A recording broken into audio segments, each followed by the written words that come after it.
भाई लोग, अब हमें काफ़ी जल्द गॉडजिला एक्स कॉन्ग मूवी देखने को मिलने वाली है, जिसमें हमें गॉडजिला और कॉन्ग देखने को मिलने वाला है। लेकिन क्या तुम्हें उनके ओरिजिन के बारे में पता है? वेल नहीं तो कोई बात नहीं, क्योंकि इस वीडियो में हम गॉडजिला के ओरिजिनल ओरिजिन के बारे में जानने वाले हैं। और ओरिजिनल इसलिए ना क्योंकि इसकी ओरिजिन कई बार चेंज हो चुके हैं।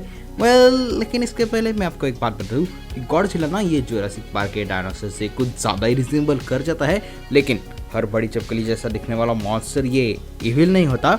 और हाँ, भले ही गॉडजिला मॉन्स्टरवर्स में एग्जिस्ट करता हो, लेकिन वो मॉन्स्टर बिल्कुल भी नहीं है। तो गॉडजिला का डेब्यू 1954 में हुआ था, वो भी जापान में। और तब से लेके आज तक ये बंदा 33 मूवीज में दिख चुका है, और वो भी विदाउट ब्लर। तो तब्बल 70 ईयर्स और 33 प्लस मूवीज के बाद गॉडजिला को ना कई बार रिबूट करके इसका ओरिजिन कई बार चेंज करने की कोशिश की गई है।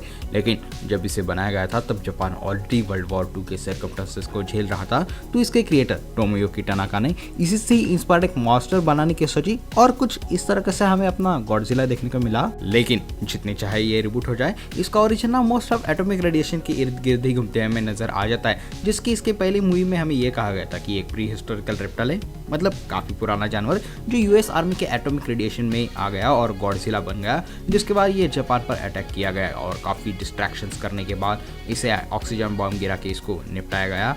इसके बाद 1981 में गॉडजिला और किंग गडोरा आई, जो कि अपने टाइम से काफ़ी ज़्यादा अलग थी। और उस मूवी में गॉडजिला का यही ओरिजिन को ना थोड़ा अल्टर किया हुआ नजर आ जाता है, क्योंकि इस मूवी में गॉडजिला सॉरस नाम के एक प्राणी बताया गया था, जो कि न्यूक्लियर ब्लास्ट के अंदर आके गॉडजिला बन जाता है। लेकिन इसके पहले आए हुए गॉडजिला मूवी की तरह वो इविल नहीं होता, लेकिन इसमें भी जापानियों ने एक ट्विस्ट डाला था।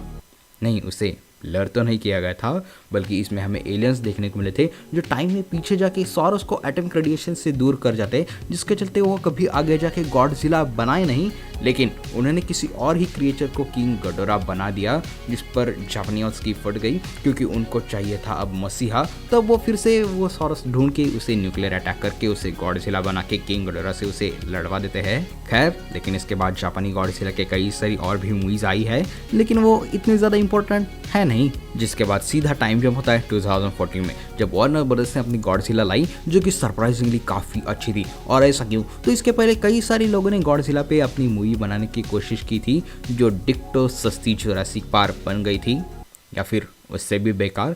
लेकिन 2014 के गॉडजिला ने मूवी ने गॉडजिला को पूरी दुनिया से अच्छा तरीके से वाकिफ किया, और जिसका sequel Godzilla King of Monsters ने इसके माइथोस को और भी ज़्यादा एक्सपांड करते हुए हमें गॉडजिला के और भी कई सारे ओरिजिन्स दिखा दे, जिसमें हमें एक अंडर वाटर सिटी भी देखने को मिली, जिसे तुम इस यूनिवर्स की अटलांटिक सिटी भी कह सकते हो, जहाँ पर गॉडजिला एक ऑक्सीजन बॉम्ब के अटैक के बाद रिकवर होने के लिए जाता है, जहाँ पे हमें ये पता चलता है कि गॉडजिला और भी कई सारे मॉन्स्टर्स इस दुनिया में कई सारे सेंचुरीज से एग्जिस्ट करते हुए आए हैं, जिसमें गॉडजिला उस वक्त जो कि इंसानों के लिए था, उनके लिए एक लिटरल गॉड था, जो कि नेचर में बैलेंस मेंटेन करने के लिए रिस्पॉन्सिबल भी था। लेकिन इंसान और बाकी मॉन्स्टर्स के आपसी झगड़े के चलते ये सिटी पानी में सिंक हो गई।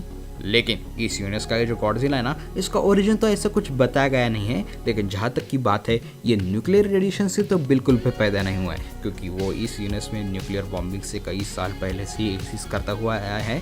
और किसी भी तरह का न्यूक्लियर रेडिएशन ना इसके लिए खाना जैसे ही है, जिसके कंज्यूम करके ये अपने बॉडी को हील कर पाता है, अपने स्ट्रेंथ को रीगेन कर पाता है। और जिसके पावर्स के बारे में बात करें ना, तो गॉडजिला ये एक ओवरग्रोन ड्रैगनस डायनासोर है। और ड्रैगन इसलिए ना क्योंकि इसके सबसे मेन पावर है एटॉमिक ब्रेथ। और हाँ, भले ये सुनने में काफ़ी आसान लगता हो, लेकिन ये कतई सिंपल नहीं है। और अगर वो ये कैसे कर पाता है, इसके बारे में अगर तुम्हें जानना है ना, तो नीचे कमेंट कर देना, उसके ऊपर भी हम वीडियो बना देंगे।